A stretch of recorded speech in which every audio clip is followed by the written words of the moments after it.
ওকে, আমার কাছে মনে হয় আমি অলমোস্ট ক্রিকেট ক্যারিয়ার লাস্ট 15-16 বছরে তো এটা দেখতে পারি না, বাট আজকে আমার কাছে মনে হয় উইটনেস করে আমি নিজেও অনেক খুশি।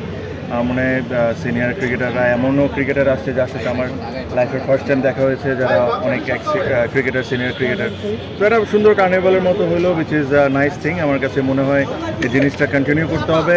আমার মনে হয় যে কঠিন পার্টটা এখন শুরু হবে, বিকজ এটাকে রিফর্ম করা, তারপরে ইলেকশন করা, তারপরে যখন আমরা নতুন প্রেসিডেন্ট অ্যান্ড দ্য কমিটি তো অলমোস্ট আমরা পেয়ে গিয়েছি, তারপরে যে কাজগুলো ওগুলো মনোযোগ দিতে হবে। বিকজ আমি আজকে একটা কথা বলছিলাম যে যেহেতু এটা আমরা একটা রিফর্মের মধ্যে ছিলাম, প্লাস ইলেকশনটা আমরা করাতে চাচ্ছিলাম তাড়াতাড়ি। আমি অ্যাডহক কমিটির মেম্বার ছিলাম না, বাট আমার সাথে যোগাযোগ হতো বা কথা হইতো। এখানে অনেক কিছু আছে যেটা নিয়ে হয়তোবা কোয়েশ্চেন্স থাকতে পারে, হয়তোবা এটা হইতে পারে যেটা এমন হইতে পারতো বা এমন হইতে পারতো, বাট আমাদের যে মেইন ইচ্ছাটা ছিল আগে ইলেকশনটা হয়ে যাক, কমিটিটা হয়ে যাক, তারপর তাদের কাছে 2টা বছর সময় থাকবে, এর মধ্যে সব কিছু যেরকম সিস্টেম্যাটিকভাবে করে ফেলা যায়। তো আশা করি এখন পর্যন্ত খুব ভালো লাগছে।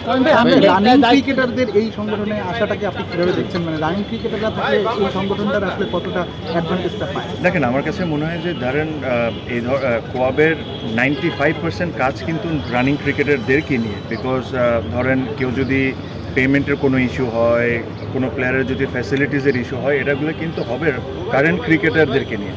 তো কারেন্ট ক্রিকেটারদের মধ্যে যদি দাঁড়ায় তাহলে এটা সবচেয়ে ভালো, বিকজ ওরা সুযোগ সুবিধা কি হচ্ছে, কি কষ্ট পাচ্ছে, তারা এটা তাদের চেয়ে ভালো কেউ বুঝতে পারবে না। এক্স ক্রিকেটার অবশ্যই ইকুয়ালি ইম্পর্টেন্ট। যারা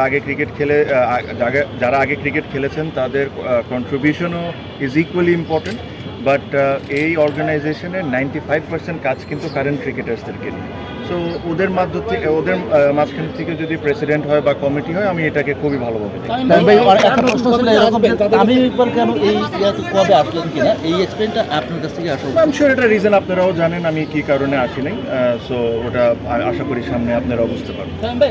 যারা কমিটির দায়িত্বে আসবে সবার আগে তাদের কাছে আপনি কি পরিবর্তনটা চান? কোথায় পরিবর্তন? আমার তো মনে হয় আল্লাহ ওদের যেরকম কোনো কাজই না থাকে, যদি ক্রিকেট বোর্ড প্লেয়ারদেরকে লুক আফটার করে, তাদের টাকা পয়সা সব কিছুর দিক থেকে যদি লুক আফটার করে, তো তাদের তো কোনো কাজ করার উচিত না। বিকজ কী নিয়ে কমপ্লেন করতেছে? আমার মনে হয় যে ওদের চেয়ে বেশি ক্রিকেট বোর্ডের দায়িত্ব যে ওদেরকে সব ধরনের ফ্যাসিলিটিস দেওয়া হোক, যেটা ওদের রাইটস আর যেটার জন্য ওরা মানে যোগ্য। সো এই জিনিসগুলো যদি ক্রিকেট বোর্ড সব কিছু ঠিকভাবে করে, কোয়াবের তো কোনো কিছু কমপ্লেনই করা থাকবে না। আমি আশা করবো যে আমাদের কোয়াবের তরফ থেকে কোনো কমপ্লেনই যাবে না। এটি আশা করি। সব ক্রিকেটারের সঙ্গে কথা হচ্ছে, তারা কোন কোন মানে প্রবলেমের জায়গাগুলো বা কোন কোন বিষয়গুলো অ্যাড্রেস করতে হয়? হ্যাঁ, এটা অনেক কিছু বিষয় আছে। এটা নিয়ে আমি অবশ্যই আরেকদিন কথা বলবো। আমার সাথে তো কথা হয়, আমি নিজেও ক্রিকেট ছেড়েছি, খুব বেশি দিন হয় নাই। সো আমারও একটা আন্ডারস্ট্যান্ডিং আছে। প্রবলেম তো অবশ্যই আছে, বাট প্রবলেমের চেয়ে বড় যে জিনিসটা হলো যে এখানে অনেক কিছু রাইট করতে হবে। আমরা আসলে অনেক সময় অনেক কথা বলি, নন ইম্পর্টেন্ট কাজগুলোকে আমরা মাঝে মাঝে প্রায়োরিটি দিয়ে দিই, বাট ইম্পর্টেন্ট কাজগুলো আমরা করতে ভুলে যাই। সো আমার মনে হয় যেটা সময় এসে গেছে যে ওসব নিয়ে কাজ করার। Thank you.